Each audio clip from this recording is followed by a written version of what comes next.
Happy holidays and welcome back for another video. My name is Caitlin and I hope you all are having a great day today.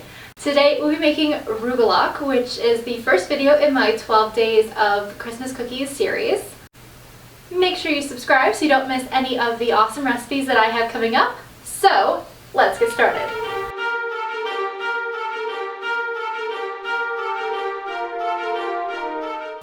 Alright, so the first thing you're going to want to do is take your mixer and add 3 cups of flour and a pinch of salt. So I already have 2 cups of flour in there.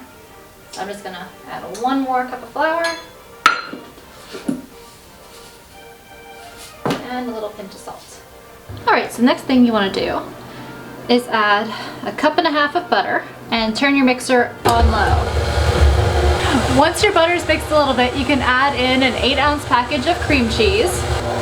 And what we're looking for is it to become like little pieces. You want it to be almost riced in texture. So you gotta give it a little bit of time. Keep it on low, because if you speed it up too much, it's A, gonna go everywhere, and B, it's gonna mix too fast. And you want it to be looking very much how it is right now. Give it a little bit more time. My poor mixer sounds like it's really struggling. And you add in 1 egg yolk. Alright, so the next thing you're going to want to do is, once it has achieved this consistency in the mixer, it's kind of lumpy, the egg's not all the way mixed through, but that's okay, because our next step is to flour the counter and to tip all this out.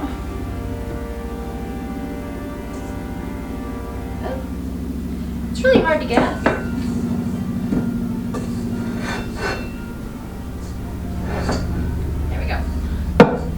Want to incorporate it together with our hands and kind of mix it all, give it a few kneads in that flour. It's a very stiff dough, so that's okay. You don't want to work the dough too much at this point, because if it gets too warm with the heat from your hands, it is going to end up melting, because it's 1.5 cups of butter and 8 ounces cream cheese, so it's all cold ingredients, so you want to keep your body heat away from it as much as possible. Alright, so once it looks like this and it's all together in a ball and you've kneaded it a little bit but not too much, we can cover it in saran wrap and tuck it away in our fridge for about 30 minutes.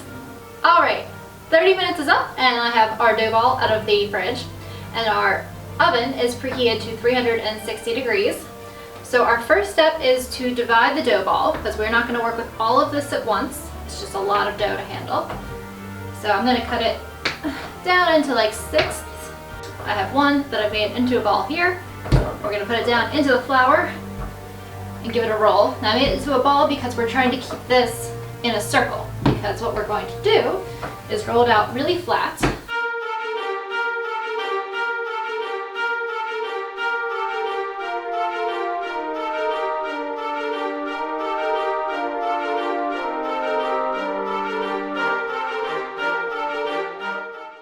Alright, so once you have it rolled out into somewhat close to a circle, you can trim the little pieces off that make it not look quite so circly. And then you're going to want to take some apricot preserves and just a dollop in the center.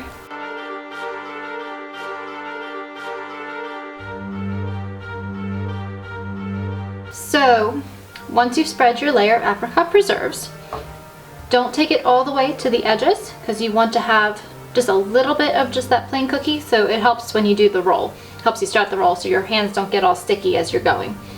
So spread your apricot preserves really, really thin, and then top off with a sprinkle of ground walnuts.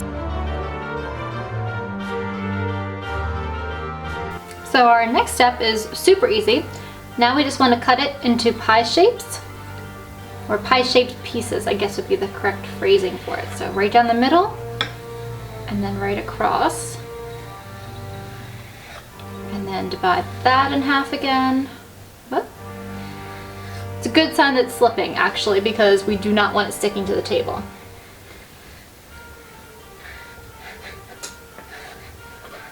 There we go.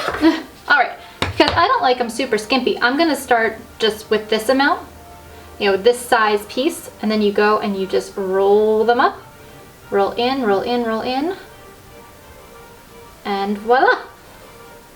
So it's really that simple, and you just continue on with the rest. You roll from the outside, tuck those little edges in so it looks nice and neat, and then roll, roll, roll, roll, roll it in. There we go. All right, so once you have them all cut and rolled, you can put them on a greased baking sheet, as I have done, and continue on working on the rest. In the meantime, while you're working on the rest of your dough, you can put these guys in a preheated 360-degree oven for between 15 and 20 minutes. Because mine are a little bit on the bigger side, I'm going to err on the side of probably taking more like 18 to 20, but we'll see. I always start at the low end of the time estimation and work up to the high end if need be.